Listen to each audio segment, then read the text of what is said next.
Hey everybody, this is Rydo and we're back to another live stream of Hearthstone. Today is January 1st and we're going through daily quests and list after list after list for the new year. Top 10 2017 games, what we're excited about in 2018. I only need to do 2 quests per account since it's Monday, so I just need to play a bunch of Death Rattle cards. We're starting to on the European and Asian account actually build some decks that make some sense. We have enough cards. I would argue that we collected enough cards to start having some form of strategy a lot quicker than my American account did. It was a much bigger struggle to get to the point where I was just not playing the default basic sets of cards. And also, I think when I first started playing, daily quests weren't even in the game, so there was less reason to change your deck. It was simply trying to get up in ranked play, and that wasn't really working, and still isn't really working. So I just need to play 20 Death Rattle cards, which honestly might happen in one game. So we're looking at Rock, Paper, Shotguns. The games are most excited for in 2018. The first one was A Way Out, then American Truck Simulator Oregon, then Anthem. I'm a little tired of going through all these lists, honestly. I've been through a lot of them. So I'm going to try and rush a game called Ashen, which I've heard of, but I don't even know what it's about. Battletech, not interested at all that. Cyberpunk 2077, you are reaching if you think that's coming out this year. It's not. Darksiders 3, extremely excited for that game. I gave Darksiders 1 War Mastered Edition Game of the Year for me, for not only being a good remaster and being a good game in general, but also for opening the door or leading the way to Darksiders 3. Far Cry 5. I'm not super interested in Far Cry 5. Maybe I'll get around to playing it, and that'll be just the first Far Cry I ever play. It would probably be better to play Far Cry 4. Or maybe even Far Cry 3. I don't think there's really a great argument to play Far Cry 1 or 2. Let's see.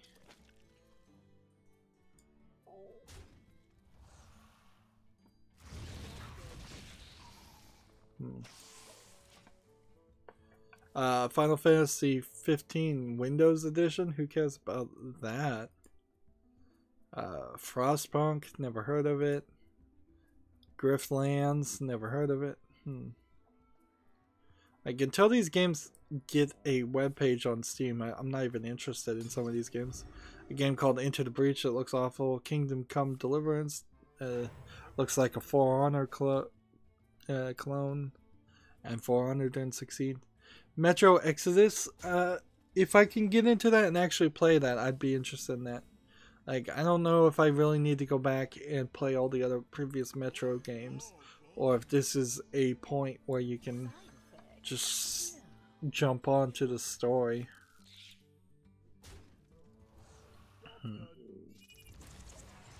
Now, while I would like to win and move up in ranked, there's really no need to do that right now. Let's see, Mineko's Night Market, never heard of that game. Monster Hunter World, I'm slightly interested to see if that will succeed in the West, because if it does, then I would feel like I should play it, and in playing it, I think I might have some fun. Let's see, Mountain Blade 2 Bannerlord, not interested in that. No Truce with the Furies, sounds like an interesting title, but I've never heard of it. Oubliettes, I don't know anything about it. I've heard the name. Finally.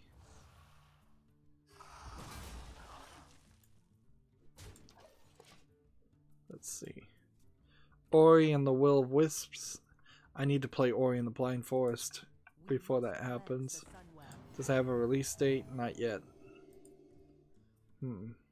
Pathological 2. Or Pathologic 2. I'm not super interested in that. It is worth remembering that Rock Paper Shotgun is just the same company as Eurogamer and PC Gamer. So even though they have like 3 different names and there may be 3 other company websites that I don't even follow, it really is just all the same people and the same corporation. Spelunky 2. A surprise announcement that there would be a Spelunky 2, but I didn't really like Spelunky 1, so I'm not gonna do too much with that. Stardew Valley Co-op. That's not gonna change my opinion on that game either, but it will make people that liked Stardew Valley happy, I'm sure. Surviving Mars. Tunic. Never heard of Tunic. It looks slightly interesting. UFO 50 looks awful. Unlimited Goose Game. I think there's something weird about that game. Like it's a secretly it's really good, or there's something else about it. It's not quite what it seems. Either that or I'm just thinking of something completely different.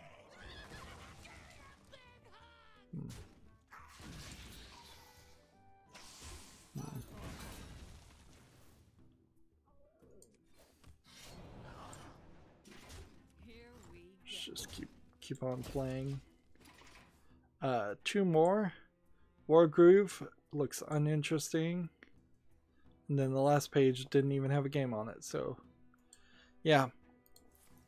I imagine, in my opinion, 2018 will be full of a lot of games, but people just aren't going to announce them. I think maybe over the years, a lot of video game creators have learned not to announce games until they are really close to launching, and they're at least close to their hype cycle, and they know they're not going to miss any dates. Of course, Crackdown from Microsoft Crackdown 3 has missed its date. And got pushed back, and plenty of other games got pushed back. Gamma Sutra says Nintendo. There's a report that says Nintendo expects to sell 20 million Switch consoles in the next year. Let's see. The system has already sold over 10 million units, launching in March. So they're saying that there's still a lot of pent-up demand for Switch consoles, and they can double their unit sales. Maybe they can make it that way, maybe they couldn't. It's not like there's been an crazy amount of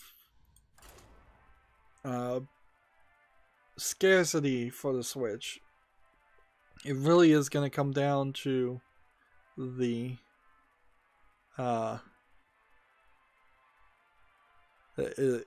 quality of the games that come out for the Switch. Let's see. So last stream there was I quickly covered that police shot a Kansas man while responding to an alleged swatting. The 28-year-old was killed when he answered his door. He was shot and killed when he answered the door. Wow, what are you supposed to do when the police come to your door then? Like, literally. Like, in honesty, if the police come to your door, you probably should not answer the door and hide and lie on the ground. And maybe pretend you're asleep or something. Like, try to avoid bullets. Get into the center of your place, because if police come to your door and they don't have a they don't have a warrant to enter your premises, there are instances where they just get bored and leave after a while, banging on your door. And if they're in full SWAT gear and they're gonna kick down your door, answering the door doesn't seem like the right move either.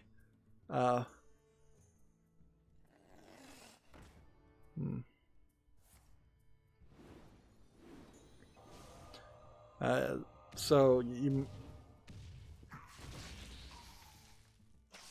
like there is like no win situation here. And what happened to the old thing? I'm wondering, where they would throw a phone. They would call you on the phone, and it would turn into a hostage standoff, and things like that. Like we see that. Well, we used to see that in movies all the time, and something has certainly changed in the U.S. police training, where they no longer just circle a building and try to talk people down if they think there actually is something terrible happening. I believe in this instance, somebody said he was going to burn down the house or something. It's like, and they just come in guns blazing every time. And the fact that this works is a shame on the police.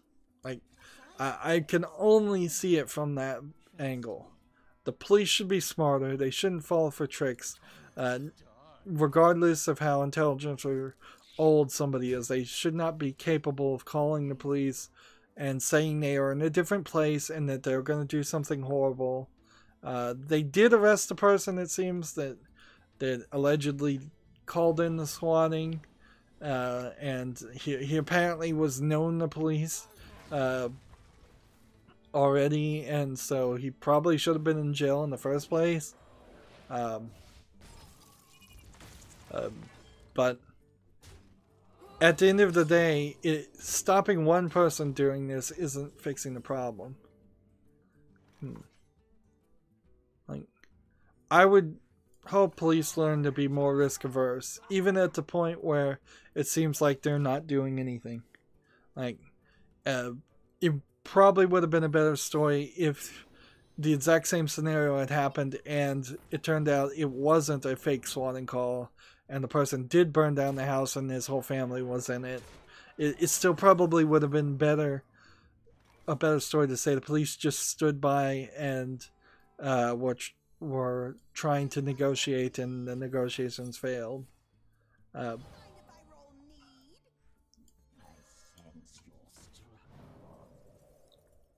Like, sometimes not being proactive is the right move.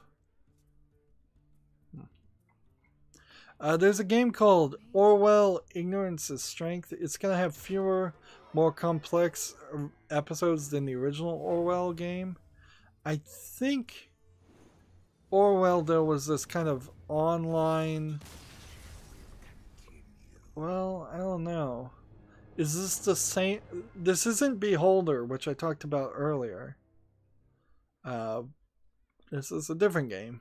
Like, a lot of games focusing around Orwellian societies where you monitor other people. Some of that probably is who got elected Trump, who got elected president. Slip there.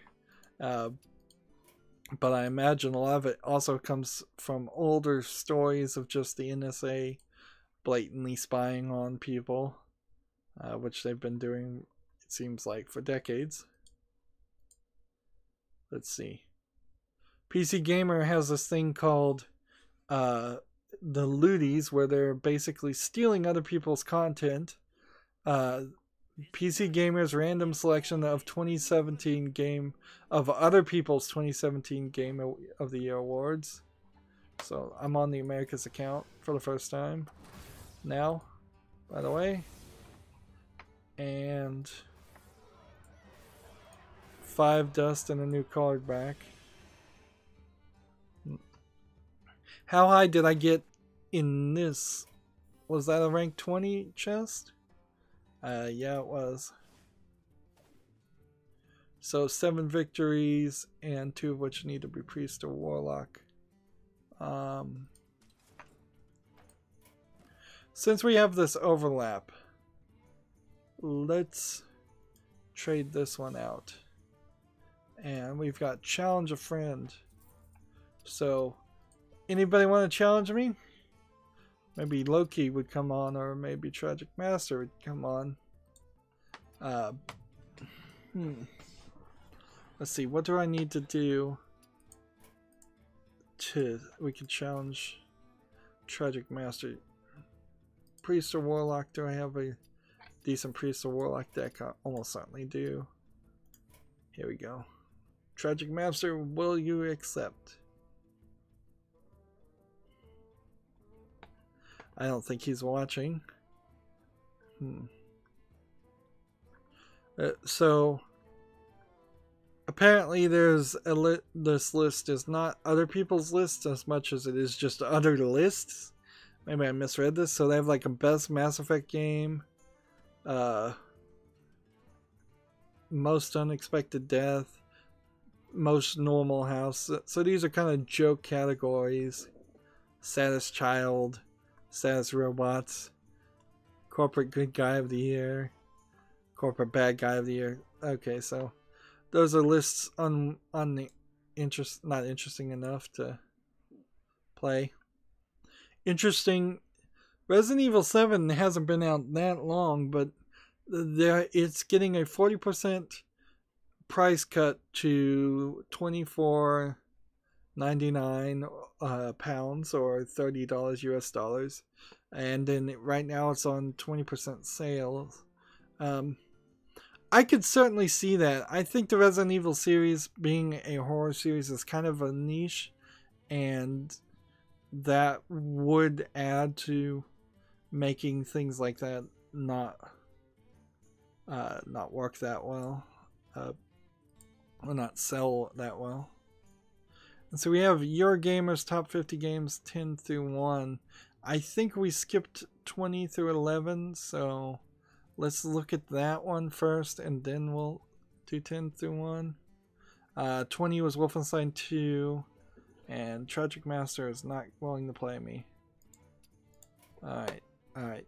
So, I'm gonna step away from looking at my chat and bring up my secondary account and challenge a friend and play myself to get victories, and then we will probably not even have a post show today, which I am more than happy to not waste people's time doing the post show. I mean, I suppose I could just be playing somebody else.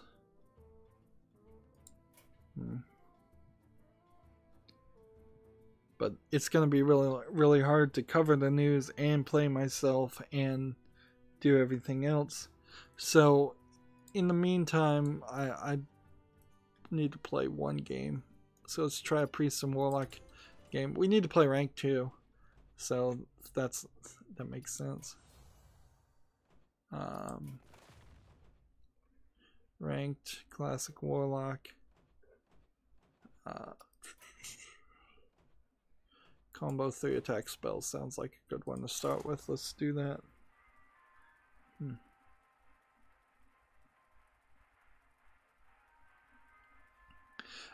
So Eurogamer's 19 is Rime, 18 is Uncharted Lost Legacy, 17 is Splatoon 2, 16 is Life is Strange Before the Storm, 15 is Torment Tides of Numeria, 14 is Resident Evil 7, then Night of the Woods, then Prey. For 12, Divinity Original Sin 2 is number 11. I would highly argue some of the order of these games, but I also just think it's completely ridiculous to try and have the top 50 games listed. Like, it becomes so much nuance in the middle and at the end. So top 10 is Total War Warhammer 2, then Hellblade, the Next Machina, the game I saw nobody else even mention, Destiny 2, Arms for number 6. Mario and Rabbids Kingdom Battle.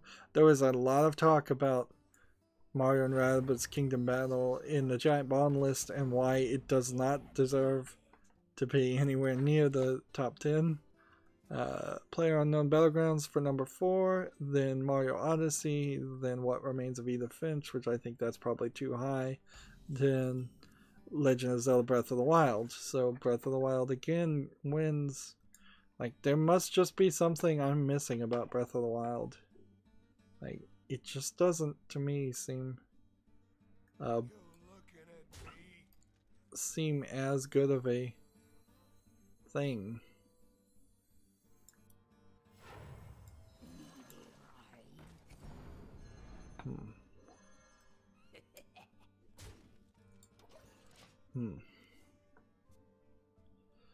There's a game here 2 days ago called 1 Hour 1 Life, where a random online player is your mother.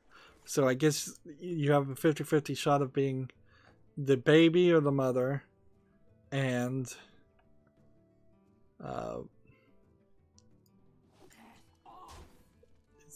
it looks like a cheap Don't Starve ripoff of kind of a caveman world.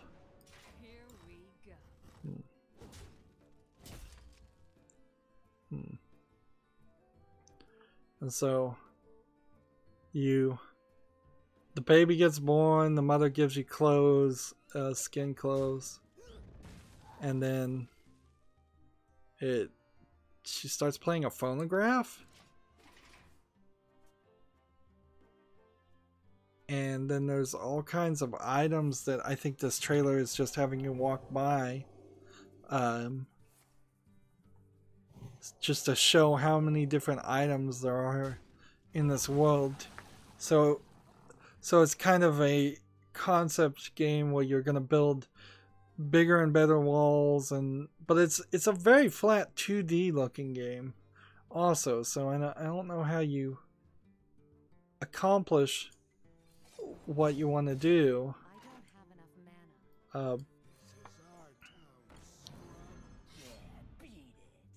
At this way of looking at the game, like they're up to 178 different items that they've kind of poorly animated. I don't like this artistic style at all. And if you really only have an hour to live, and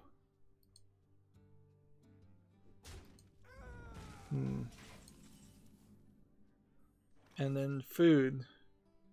And so at the end of this long thing where you run across a wild gooseberry bush, and your mother character apparently forgot to eat, and so she's dead there, and now you have to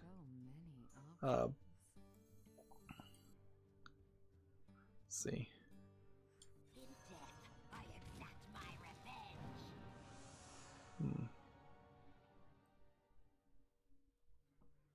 It says this game is 100% handmade, 100 new craftable objects added every week. Yeah, this game is way too much, too ambitious. It's the next No Man's Sky type game. 1 hour, 1 life. Particularly if you actually can only play for 1 hour before you die of old age. Like, that's not going to be very fun of a game. There's this other game called Max and Maya, Cat Simulator, that seems to have zombies in it as well as cats. Like, I think this is probably a joke game. Let's see. So it's a minion. So it's a friendly minion. Yelling folks deal damage instead. I'm about to lose, so what was I supposed to be doing right now?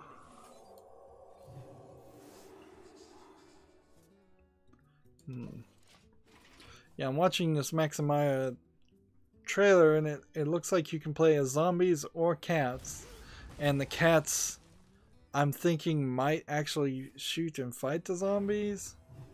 But yeah, this is a like This is a joke game like Goat Simulator. Maybe it's gonna have enough polish to actually have a reason to play it, but I suspect not. Alright.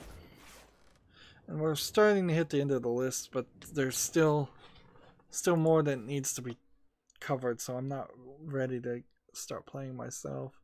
I'm gonna get that gives anybody that wants to hop on and challenge me before I give myself that 80 gold on my secondary account. They should do that quickly. So Rock Paper Shotgun has the best Metroidvania games for PC. I assume this is for this year, so there's Guacamelee Super Turbo Championship Edition. There's Ori and the Blind Forest Definitive Edition. 1000 amps. I don't think I've seen that one. That one looks different. Dust and Elysian Tale. Is Dust and Elysian Tale really a Metroidvania game at all? Maybe. Salt and Sanctuary. Yet another game like on the list. Probably never gonna get around to playing it though. Axiom Verge. I have that game. It's on my short list to play. Owlboy. I played that game. Didn't like it, and I would argue it's barely a Metroidvania game. 2. Environmental Station Alpha. Haven't heard of that one. I do like Metroidvania games in general.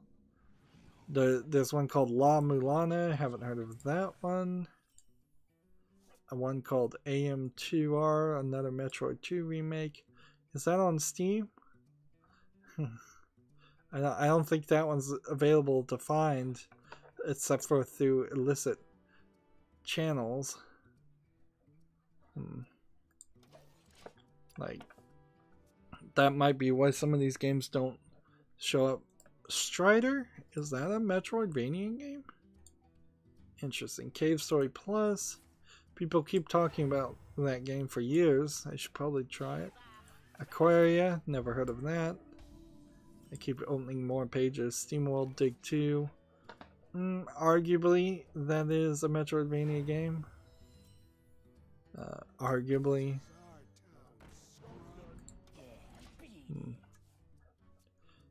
Like, one of the things that's stopping me from playing SteamWorld Dig 2 is the fact that it's SteamWorld Dig 2.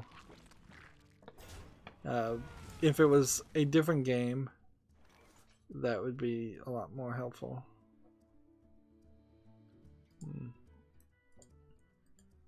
And none of those links that I just clicked actually opened up a Steam store or anything.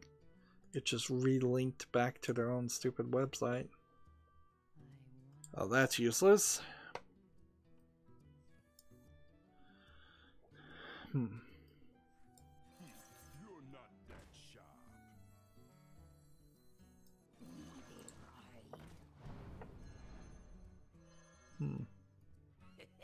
I'm going in circles with this. Let's see.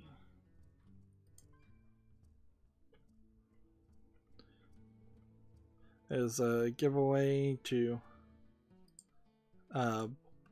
potentially win an HTC Vive via Fanatical, what used to be known as Humble Bundle.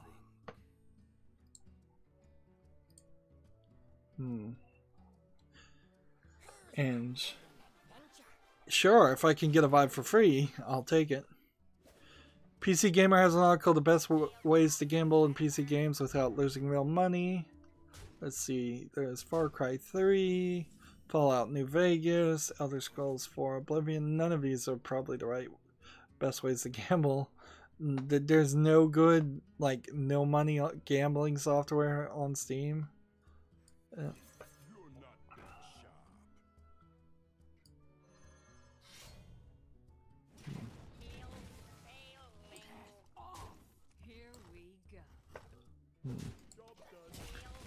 Let's see. Next, you have Watch Dogs, GTA San Andreas, Kingdoms of Loathing. Never even heard of that game. Assassin's Creed Brotherhood. That was not a great way to gamble at all. Knights of the Old Republic, Borderlands 2. Yeah, this is a terrible article because it's not covering any gambling game. If you want to be like a real poker player, playing really real poker, that is useless information. It's just, no, that won't work. So let's do this. Here we go.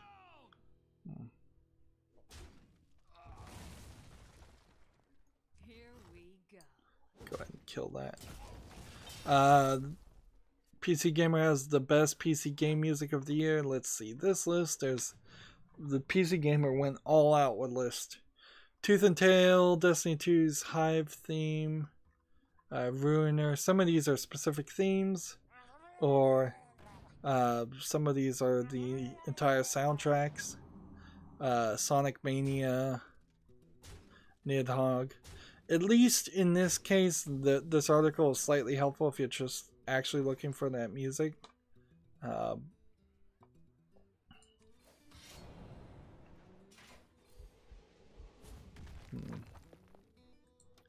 Cuphead, Prey, Dream Daddy. Apparently Dream Daddy has good music. I am probably still going to get around to playing Dream Daddy. I have no problem. I complained about it being on Giant Bomb's top 10 list, but let me make it clear. I would totally play Dream Daddy, and I probably would like it. I would probably be more critical of Butterfly Soup because the animation looks bad. Whereas I think Dream Daddy was more of a labor of love, I think Butterfly Soup looks to be more cynical in nature.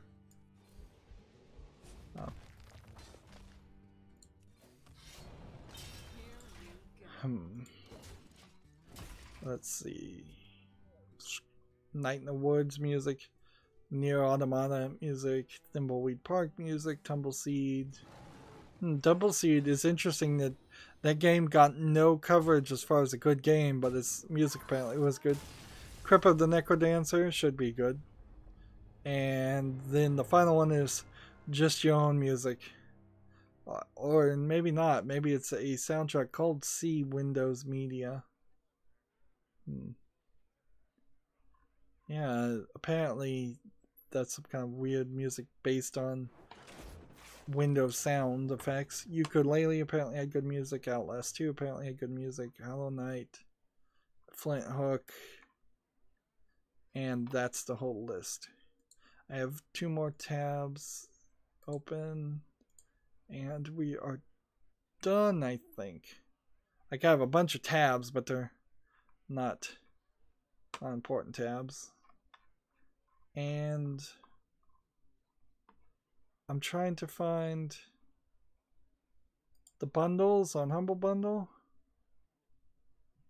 Like, we have a book bundle, Humble Monthly, comic books, and interesting. Now it's just at the bottom as I'm scrolling down the bundles. Well, I guess I'm on their main page. Yeah, they only have 3 bundles right now. 2 book bundles and 1 comic book bundle. Which, maybe this is the end of bundles for Humble Bundle, and it's all going to Fanatical. Still have a challenge a friend that I need to do, and victories that I need to do. And I guess if I play Priest or Warlock and get this done, I can save this one for Wednesday and just have to play 2 games instead of 7 games, which would be a lot. I'm looking at Twitter. Last chance for anybody to challenge me. It's like PC Gamer has more indie games in the list. I will save that for Wednesday because Wednesday has this opportunity to actually be pretty slow if I've covered all the news and there's nothing new to say in the meantime.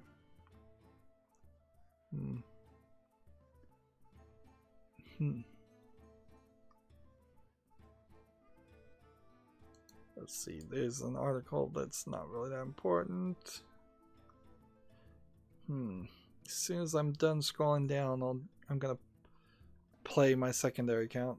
I assume nobody has chatted anything. I'll look at the chat in a second too.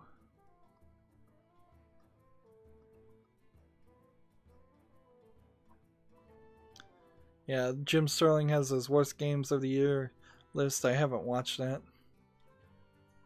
Like, on top of my frustration with PC Gamer, which was new to me this year, and my frustration with Giant Bomb, which wasn't new to me this year, but seems like they've changed, or maybe I've changed. Maybe I've changed.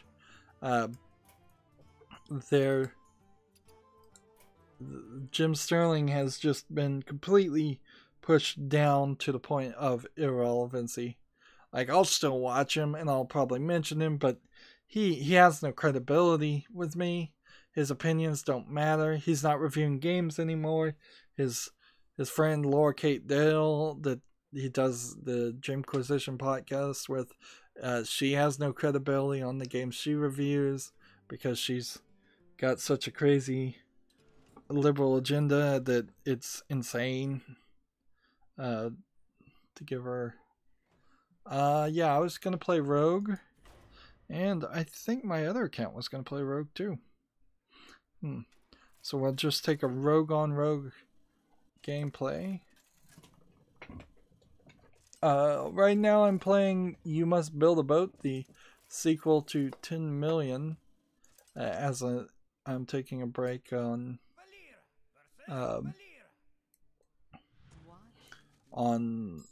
The Evil Within before I do the DLC. And then after I'm done with the DLC, that's going to just be the end of The Evil Within for me. Like, I'm not going to come back and play it ever a second time, I don't think. If I was, it would have to be on some weird list of games I want to play. Let's see, I don't know. It'd be like games I want to play a second time, and Borderlands 1 would certainly be at the top of that list, and I wouldn't even do that until I've just run out of all the new games I have, and at over 800 games, that's kind of hard to do, or probably impossible.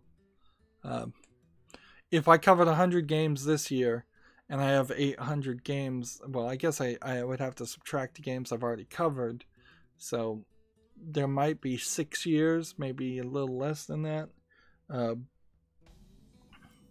worth of content that I could play if I just play everything and everything actually launches and runs and is worth playing. Now, the real metrics are definitely different than that, because a lot of games I have are garbage games I got for free, and every November I'll try and cover those. Although maybe I won't. Like, maybe I should do the got free things at some other point instead of October. No.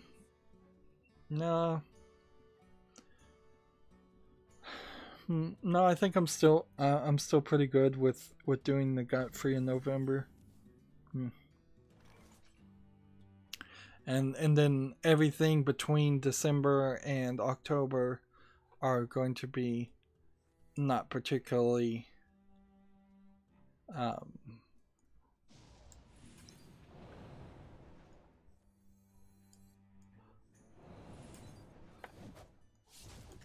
let's see, what am I trying to say? That they're not going to be special months where there's any kind of theme. They're just going to be play the game. And I'm going to go ahead and just ignore whatever quest I have to do for my secondary account. My secondary account getting any gold doesn't really matter. And nobody, as far as I can tell, said anything on the chat. I don't know how long my timer is going either. In about 5 minutes. So we did 3 episodes, no post show necessary. That's good.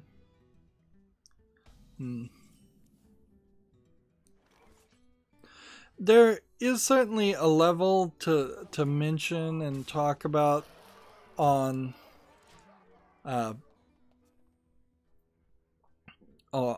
2017 year 2017 year in review.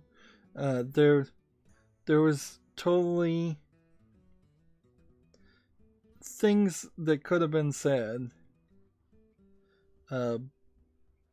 about just how bad a year it was for all YouTubers, and I was rather chippier and upbeat considering like it was not a good year at all for ad revenue or for my channel.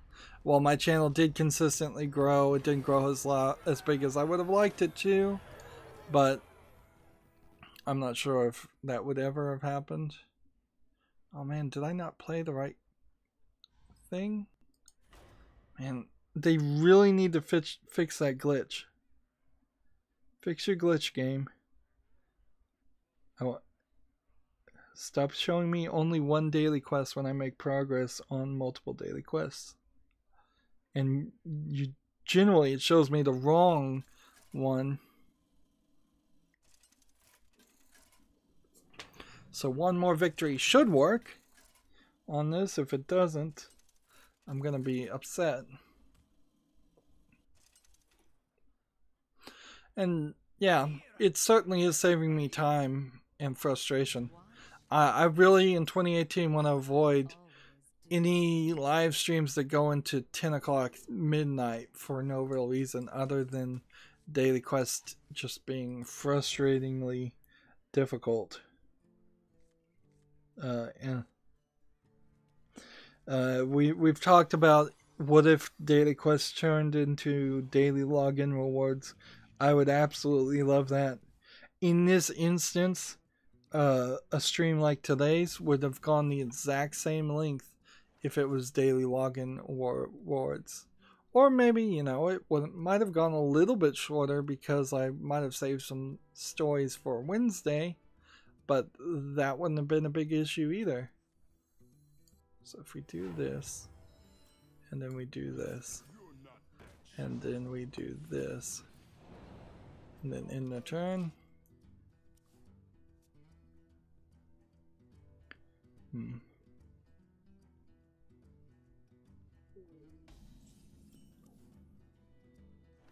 And let's see. Might as well do this and an attack.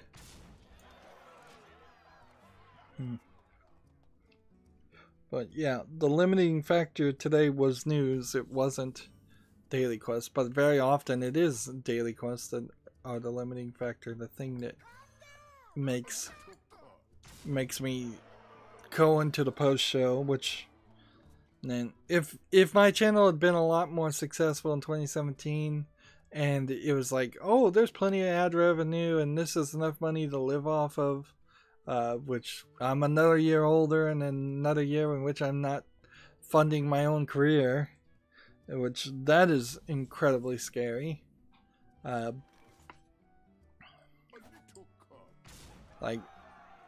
if it had gotten to that point, then yeah, things would have been different. Let's just finish this off and hope this works.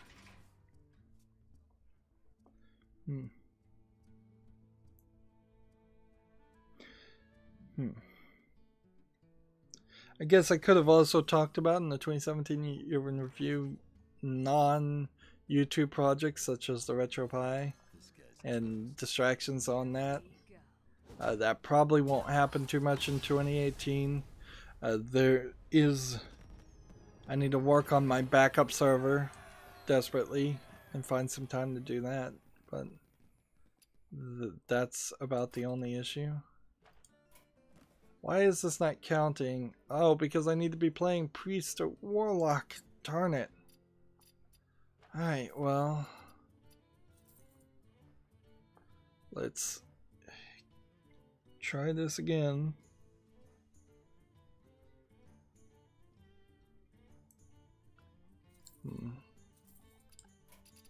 I have to get my other account out of the screen so that I can then challenge my other account again and accept and priest this time, and rogue is still here. This won't take too long.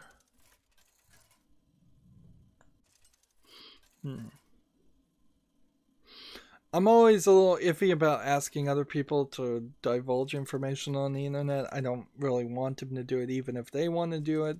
So, like, often I'll feel like I'm being a little curt, like, and not giving details and not asking for details. So, yeah, in general, I would ask people, how was your New Year's? What are your New Year's resolutions? All of that. But in this instance, since I wouldn't want to do that. And then there is also the danger of a YouTube channel being this fake friendship simulator where people follow me and they watch me as fans, and then all of a sudden they think we're best friends, and they're assuming a lot more than they should, or misinterpreting the situation.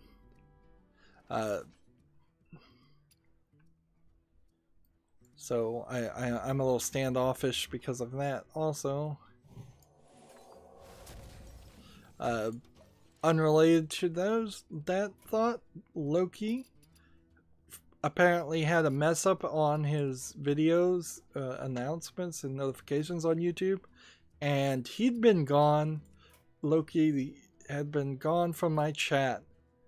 It felt like 4 months plus, and I thought, oh, Loki is gone. He burned bright, and he was really helpful, and he talked a lot in the chat, and I just figured he had gotten bored and left. I didn't think I'd done anything to offend him or anything like that.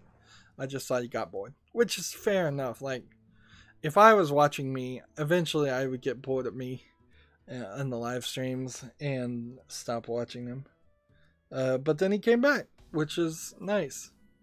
It's nice to if people come back. It doesn't happen a lot, but.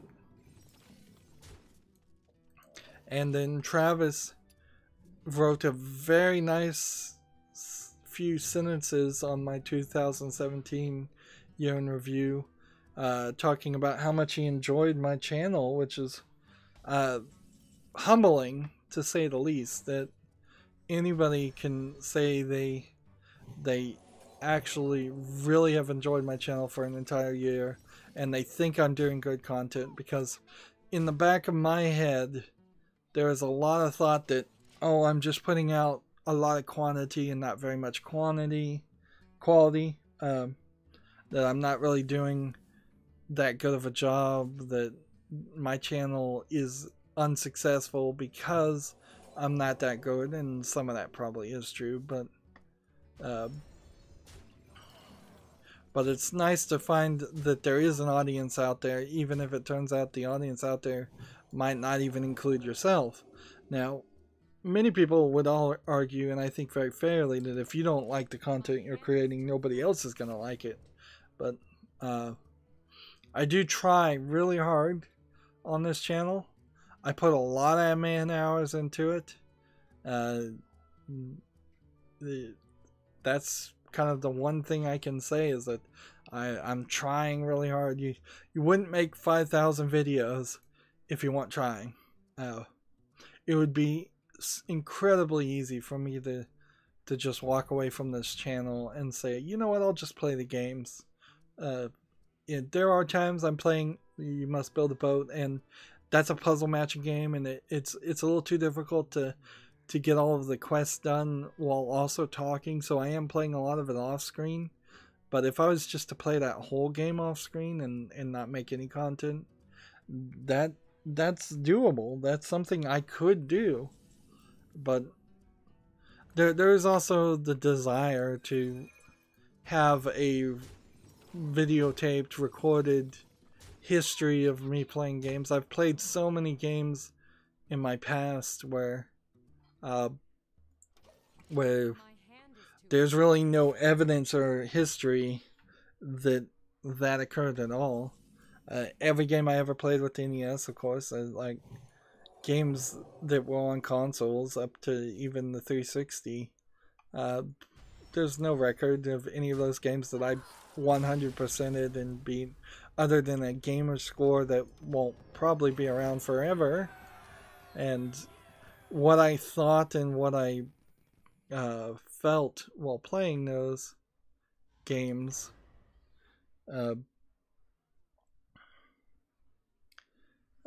is certainly lost to time.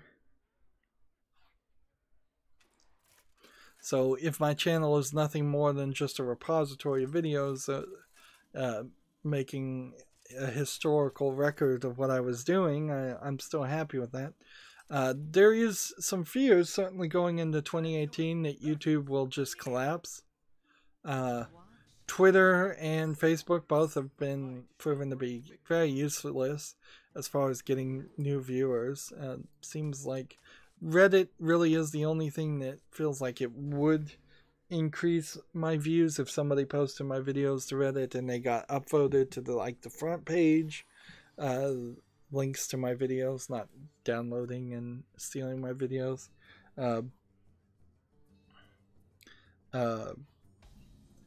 That would be nice, but that would also be, that seems like the only way new people get pointed to it outside of YouTube itself, and YouTube's recommendation algorithm is acceptable at best, and I wouldn't even go that far.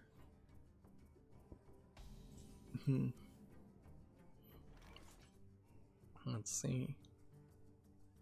Play this, and then play this.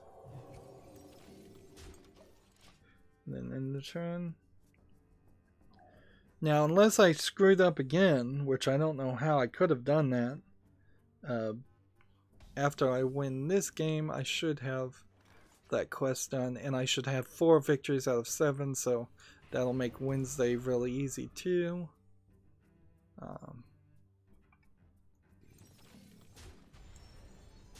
Which, that's perfectly fine. Yeah, fears, almost all my fears revolve around YouTube. It's like, does YouTube collapse? Does YouTube close in and say my channel's too small, or we're kicking you off? Does YouTube delete all my videos? Does YouTube demonetize all my videos? Does it content ID all my videos? Do I somehow actually get sued for copyright infringement by some rogue invalid complainer on YouTube? Those are the major fears with my channel. If none of those happen and we just stay the same, that's probably fine, but I would also like 2018 to be room for improvement on YouTube. Like, I'd like them to start recommending my videos to new people. I'd like them to get rid of a lot of the garbage videos on YouTube. Of course, the danger of me saying getting rid of the garbage videos, it's very possible many people say my videos are garbage videos too. But what I really mean is, if they got rid of the Elsa Gate stuff, if they got rid of things that are low quality, the full gameplay videos with no commentary, those could be easily eliminated from the list of videos available, and those should go, because they're not valid. They're not valid content. They just aren't. If people want to watch somebody play a game with no commentary, they should just mute the video of somebody who's actually adding something transformative to the art. Alright, well, a good 3 3 recordings, I suppose. Like, let me just double check the chat before I leave, and then we'll be done. Yep, just Travis. Travis gets the notification. He hops on. He says hello. He says goodbye. I suppose that's nice. And that's it for the stream. As always, I ask you to like, share, subscribe, comment, and watch every second of my videos. If you want a friend or follow me on basically any social media sites, there's a whole bunch of links down below. Thank you for watching. Have a good evening.